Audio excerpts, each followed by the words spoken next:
Before creating your video, you research which software is best for video editing. Typically, Adobe Premiere Pro is often recommended online, and many content creators praise this program. But is it really necessary to start with this particular software? Hey everyone, welcome to the DeoSM channel. Stick around until the end of the video, and you'll find out why it's actually not a good idea to start with this program, as well as some alternatives to Premiere Pro. And at the end, I've got a bonus for you, a practical tip.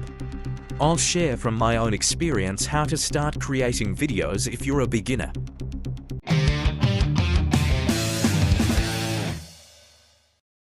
Imagine this, you've decided to get into video production, maybe to become a successful YouTuber, and you're looking up what you need to get started.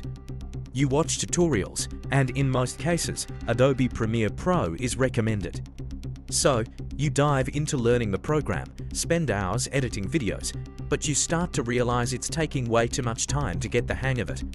Eventually, you feel like it's not for you and give up on making your own videos, and in your head, you're thinking this: "Loser! You're loser! Loser!"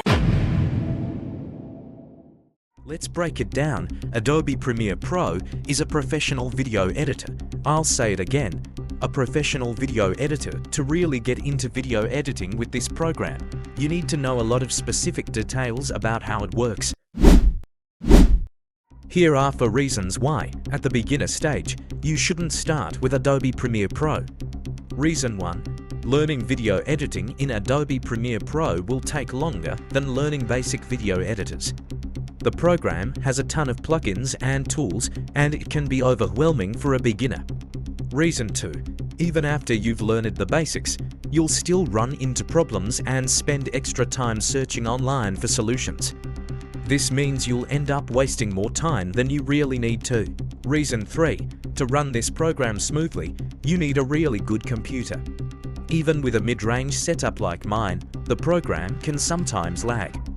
And the newer the version of Premiere Pro, the more demanding it is on your computer's hardware. Reason 4. Rendering. I don't know why, but rendering in Premiere Pro is a huge problem.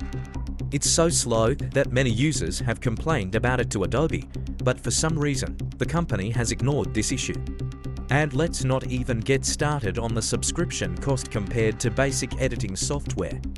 From my own experience, I can tell you that I started editing videos in Adobe Premiere Pro as well.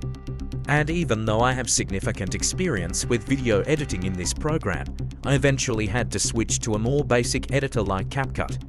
Apart from CapCut, I can recommend a few other beginner-friendly video editors to start with: Filmora, Movavi, Lightworks, and others. There are also online services where you can edit videos directly in your browser, like VideoCandy, YouTube's built-in editor, VED.io, and more.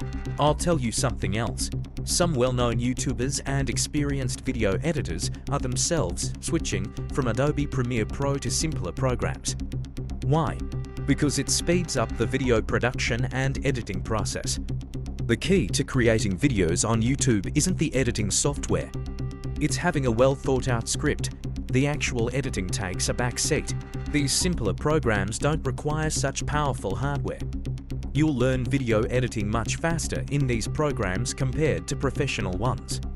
The cost of these programs is lower than Adobe Premiere Pro, and in some cases, the free features are more than enough. The only real advantage of Adobe Premiere Pro and other professional editing programs over basic video editors is the ability to use various plugins. These plugins add extra effects, transitions, and advanced tools to the software. On the other hand, basic programs are limited to the features they come with out of the box. So, if you're planning to pursue a career in the film industry or want to create content that goes beyond the basics, then learning Adobe Premiere Pro or other professional programs will definitely be beneficial in the future. Before you decide to get into video editing, let me share something from my experience. First, figure out what you really want to do, whether it's becoming a YouTuber, a TikTok content creator, a video editor in the film industry, a freelance video editor, or something else. Choose the field that you're truly passionate about, not the one that bloggers on the internet are recommending. Once you've decided on your niche, check out reviews of a few beginner-friendly video editing programs on your own. When you've chosen a program, start learning with free tutorials online. There are tons of them out there. Don't rush into paid courses right away. But if you find that free tutorials aren't enough and you're struggling to learn, then consider investing in paid courses. Just make sure to check reviews of those courses on independent websites, not just on the course's own site. And remember, choose the software and the field that you enjoy and feel passionate about, the one that feels like it's right for you. I wish you the best of luck in making your decision. If you enjoyed this video, make sure to subscribe and hit the bell so you don't miss any important and helpful content. Have a great day. Goodbye.